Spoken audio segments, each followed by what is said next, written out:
Hey everybody, it's Eric from the Mature Minded Gamers group.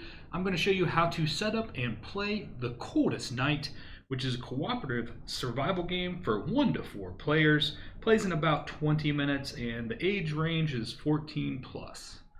So this, I have everything laid out for you. This is called your starting fire. You have matches, a newspaper, and a log. They are double-sided, so you can easily identify those. And those are going to start out just like that, and in any order, it doesn't matter. And the next thing you want to pull out is the fire dwindles. And you have 3 of these, and they're double-sided as well. And then you're going to actually take your scavenge deck right here, which is your big thick deck, and you're going to actually seed these fire dwindle cards in. And the easiest way to do it is to get 2 piles of 15. There's 115.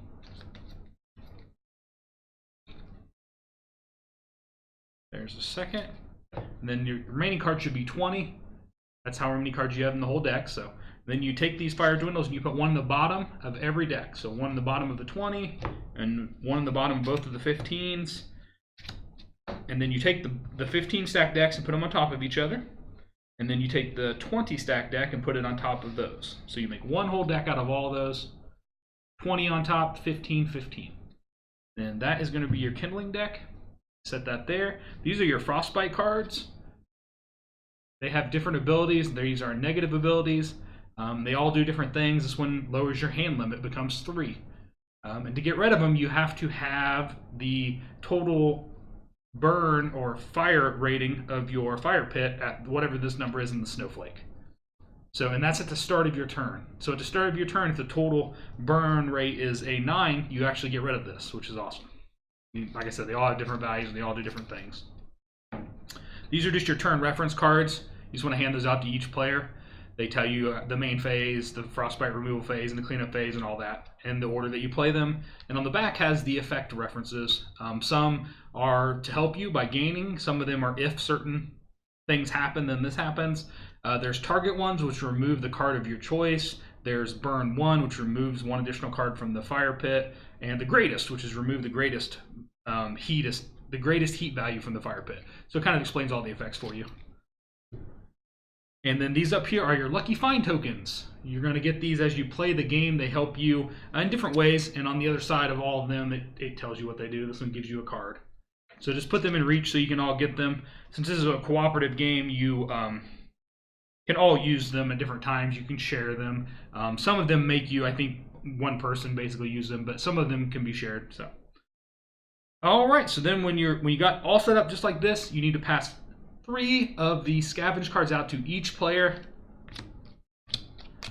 and then that is your starting hand.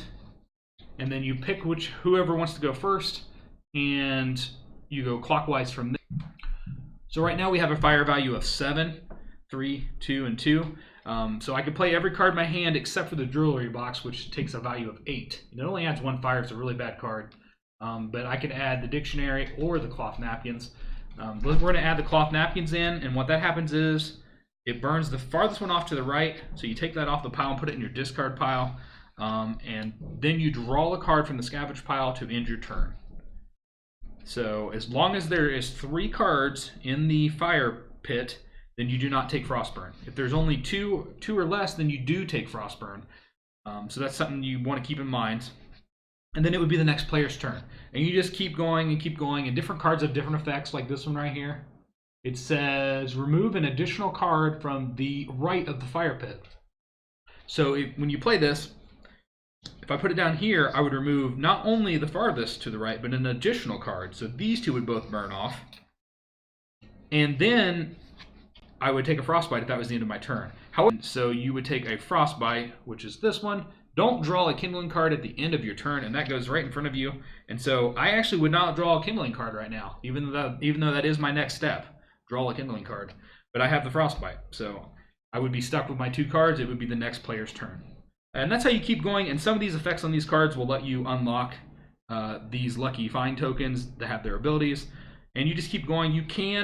There is a little bit of table talk that's allowed in the game between you and your cooperative teammates, but you can't show them your cards. and you can't, you're not supposed to tell them, oh, well, I have the lampshade that's a 4 and an 8. But you can say, I have a card I can play next turn that might help, or something, things like that. It's that type of a game. It's very quick, very easy to learn, and pretty simple as far as the mechanics and the strategies. There's nothing that's going to blow people's minds away that, oh, I never thought about that.